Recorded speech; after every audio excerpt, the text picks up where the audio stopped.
Once upon a time, the wind and the sand grew tired of each other. They spent eons together. Wind moving the sand, and sand moving with the wind. For nothing existed but the desert, and nothing witnessed the desert but the wind. And so in that moment they stopped. "I am bored," said the wind to the sand. "We've been moving together forever. Shapes form, and you run with me, and then I run with you, but nothing stays." The sand felt the same.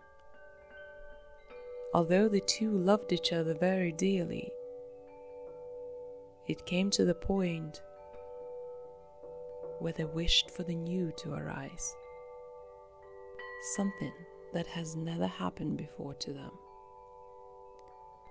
And so it was decided that the wind will go to the sun, for the sun was so high above them that surely he must see something that exists beyond the sand and the wind.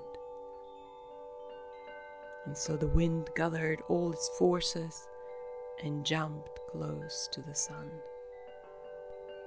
But the sun had no answers. "Oh, brother wind," he said, "all I see is just you two, the endless desert, and the wind. I tell you what, brother wind, I'll come down and play with you too, for I am too bored and would love to have new friends." And so the sun rolled lower and lower until everything lit up and became golden and yellow. And now there was sand, the sun, and the wind. And as the three played together, they formed heat waves and currents of hot air and cold, and the beautiful mirages appeared. Different shapes and the illusions of different colors.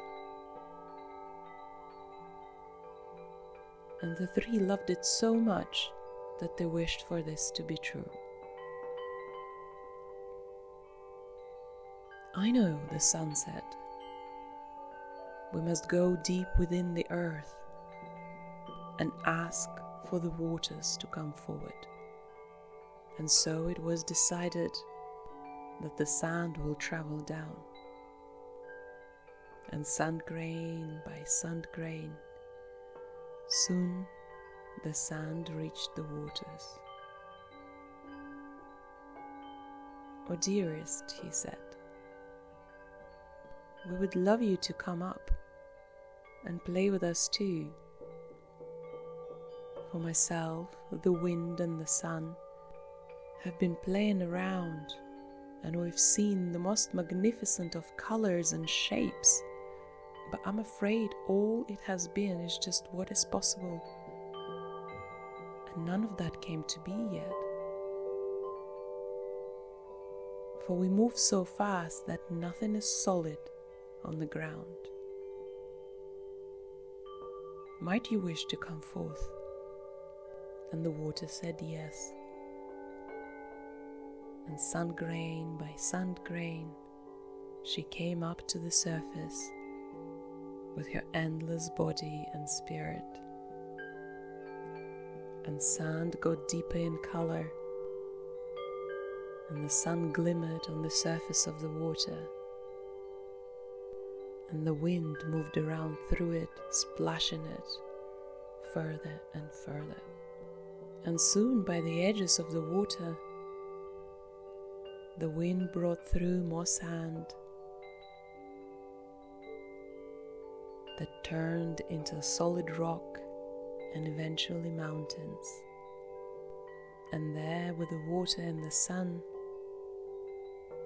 the moss arrived, and mushrooms, and ferns, and soon other plants, unseen before. And with that, the land became colored in green and yellows and pinks and reds and blues, in all the colors that have not existed before. All meanwhile, as the sand, the sun, the water and the wind dance together, enjoying what their friendship has brought through. What at some point was just imaginary now became real, and in such a different way. In a way that now could be touched and seen.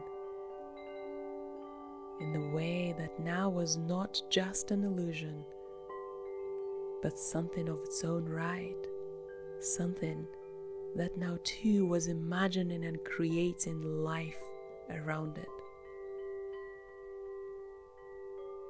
And it's since that time that the wind never went bored ever again. For every time it ever came close to it, it went to see the sun and the waters and the sand, and the four would sit together and dream the worlds possible and impossible, and then go and see those that could help them, bring them to life. In all that time they traveled far and wide, to the stars and other galaxies and the moon. They spoke to the rocks and the hum of the universe. They've danced with the fire and basked in the silver moonlight. And it's up till this day that the four still dream together and bring forth that wishes to be seen and not just imagined.